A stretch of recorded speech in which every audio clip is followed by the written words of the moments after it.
વિસ્તારમાં આવેલા વાઘોડિયા રોડ બાપોદ જકાતનાકા રોડ પર અક્ષય પાત્રનું ભોજન લઈને જતી સીએનજી કારમાં લાગી આગ। મીડિયા રિપોર્ટરની સતર્કતાથી અને ફાયર બ્રિગેડને જાણ કરતા કારમાં નુકસાન થતું બચ્યું।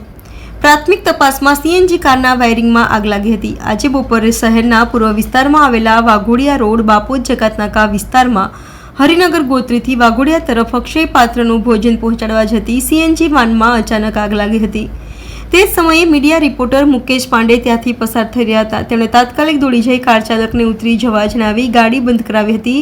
સાથે જ ગાડીમાં રહેલ ફાયર એક્ઝિક્યુટરથી આગ પર કાબૂ કરાવવા અન્ય વાહનોને ડાયવર્ટ કરવા કાર્ય કર્યું હતું। સાથે જ ફાયર બ્રિગેડના કંટ્રોલ રૂમમાં જાણ કરતા પાણીગેટ ફાયર બ્રિગેડની ટીમ ઘટના સ્થળે તાત્કાલિક દોડી આવી હતી અને પાણીનો મારો ચલાવી આગ પર કાબૂ મેળવી લીધો હતો।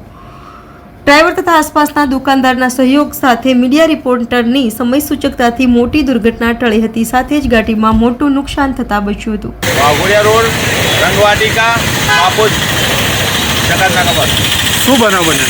આ સીએનજી ગાડીમાં આગ લાગેલી હતી। કેટલું નુકસાન છે, શું કહેવા માગશો? નુકસાન તો ત્યાં નહીં, પણ હવે ખોલવી કાઢ્યું છે। શેના કારણે આગ લાગી હોવાનું તમને? વાયરિંગ શોર્ટ સર્કિટ વાયરિંગ બળી ગયું। આપનો પરિચય? જયેશ ભાલિયા।